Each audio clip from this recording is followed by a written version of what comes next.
new graphics, new music, new garage, and 30 maps. The only thing that remains unchanged is the minimum system requirements. Watch the Update 1.0 review for more details.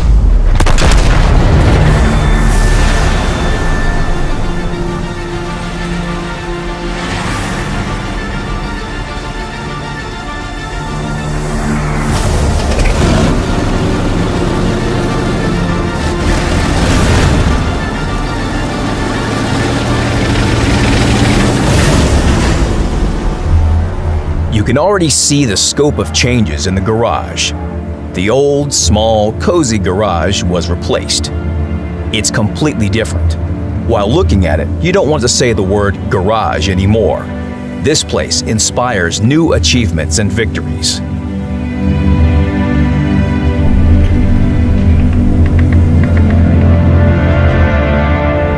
The good old-fashioned Big World has served the game faithfully and loyally for more than 8 years. Now it steps aside for a new graphics engine, Core. This is an in-house development of the Wargaming team. The engine will bring new lighting into World of Tanks, shadows, sky, new water effects and landscapes. All the vegetation and the majority of objects on the maps have been rendered anew. The newest technologies allow the team to add visual effects into the game that impress with their realism. Interactions between the vehicles and the environment have shifted to a completely different level. Just look at the shooting effects. The Havoc destruction technology allowed us to change our approach to the in-game destruction system. In future, the number of destructible objects will be increasing. The new engine made each map almost borderless. But the most important thing is that the minimum system requirements haven't changed. If you could play World of Tanks on your rig with the older graphics, you will be satisfied with the new graphics on the same PC. When you first launch the game, the settings will be defined automatically. The system will select the maximum quality with a comfortable FPS for playing. If this isn't enough, you can adjust the settings manually. You can watch a special video on our channel about how to adjust the settings for your rig. The link is in the description. Moreover, we're releasing a special software config tuner soon. It will allow you to increase FPS by setting the visual effects more precisely. Follow our news on the official website.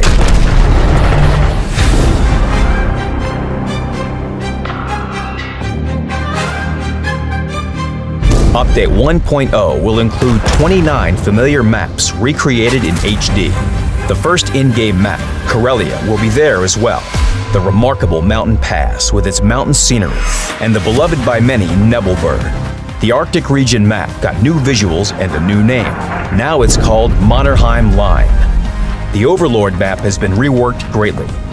There are some changes for almost every map.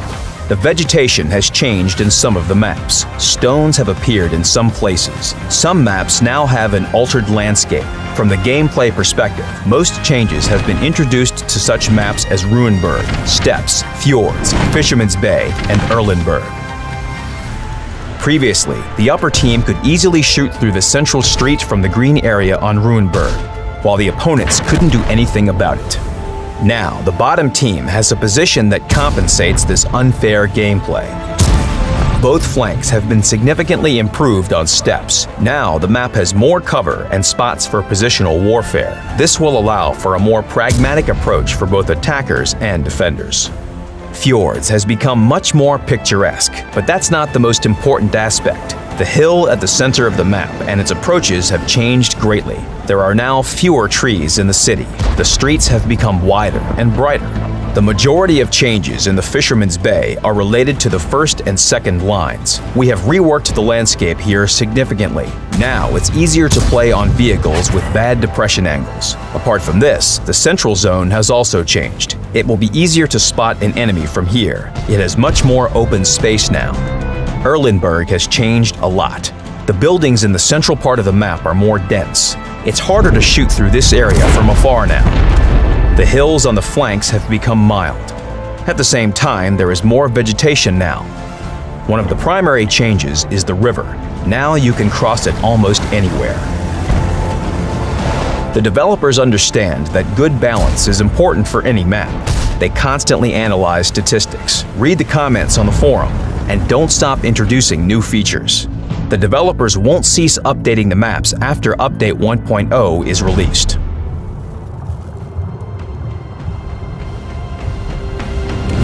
Another in-game winter map will be the brand new Glacier. To say the least, it's a very exciting map. You have to see it.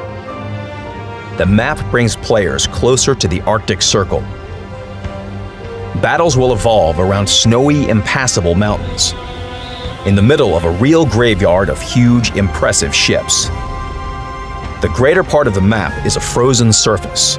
In some places, the ice can even crack under heavy vehicles and they will sink. So first, you should be careful and study the map thoroughly.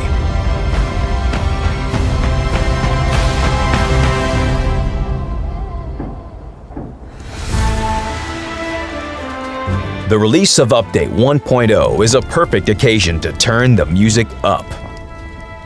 Each in-game map now has its own unique soundtrack. These aren't just 30 tracks, it's something greater and complete. Each melody more than immerses players in the atmosphere of the map that it has been composed for. A melody develops depending on the team's progress in a battle. We could talk about it all day, but it's better to just listen to it.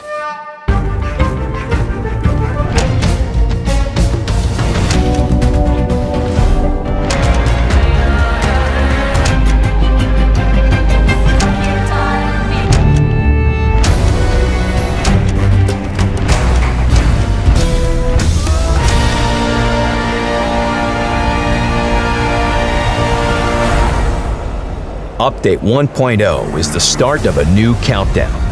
Much has been done already, but so many new and interesting things are still to come.